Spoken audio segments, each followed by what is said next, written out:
It begins in the early hours of the day, somewhere between darkness and light. You're half awake. And then you take that first sip. In seconds, your mind sharpens, your mood lifts, and the day suddenly seems possible.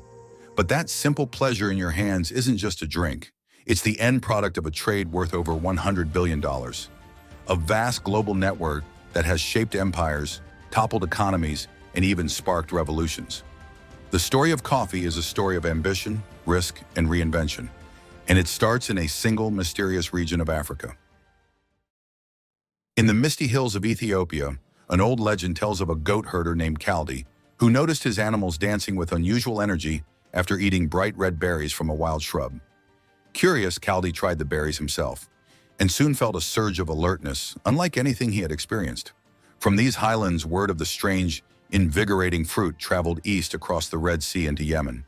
There, Sufi monks began brewing the beans into a dark, bitter drink that helped them stay awake during long nights of prayer.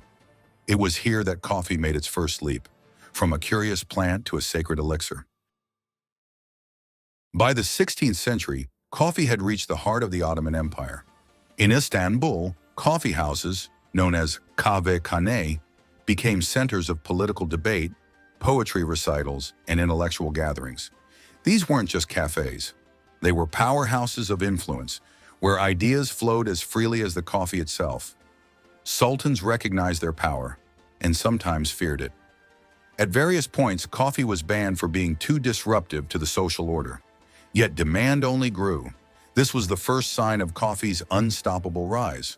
Once people tasted it, they would not give it up. When Venetian merchants brought coffee to Europe in the 1600s, it was an instant sensation. London saw its first coffee house in 1652, and within decades there were hundreds. They were nicknamed penny universities.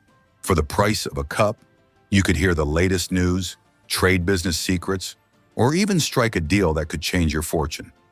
In Paris, Vienna, and Amsterdam, coffee houses became symbols of modernity. Even great thinkers like Voltaire and Isaac Newton were known to indulge.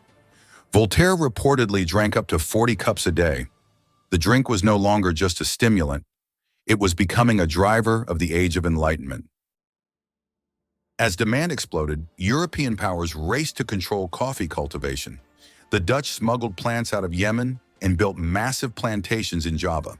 The French planted it in the Caribbean. The Portuguese took it to Brazil. By the 19th century, Brazil alone was producing 80% of the world's coffee. Coffee had become a backbone of colonial economies, and with it came exploitation. Millions of enslaved Africans and later, low-paid laborers worked the plantations that fueled Europe's addiction. Behind every luxurious European coffee house was a brutal story of forced labor and economic domination. In the United States, coffee's rise took a unique path.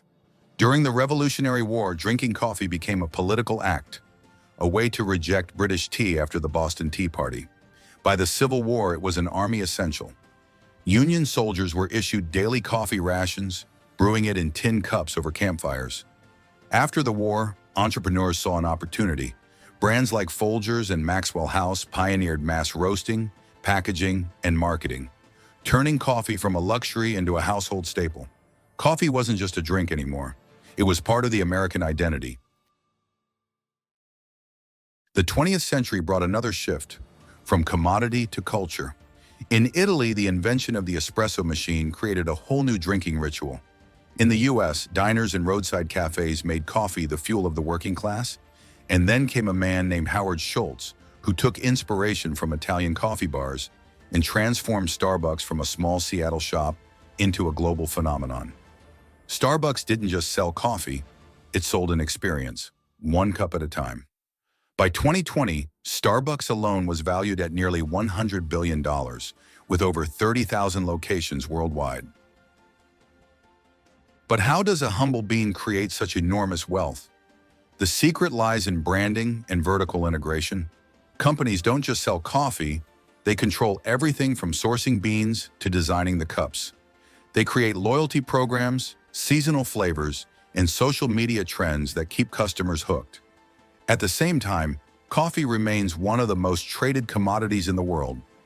This combination of mass-scale commodity trade and high-margin retail experience is what makes the coffee industry such a financial powerhouse.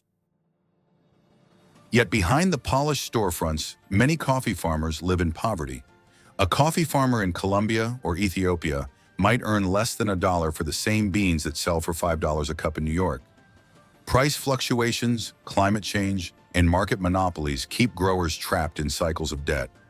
Some companies have tried to address this through fair trade programs and direct sourcing, but the inequalities remain a central challenge in the industry's future.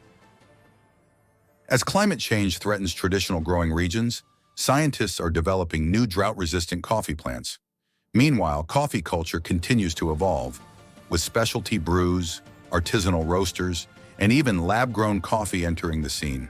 From the hills of Ethiopia to skyscraper boardrooms, coffee has shaped politics, economies, and daily lives for over 500 years. And tomorrow morning, when you take that first sip, you'll be part of a story worth more than $100 billion. A story that still isn't finished. If you enjoyed this journey, don't forget to like and subscribe for more fascinating explorations.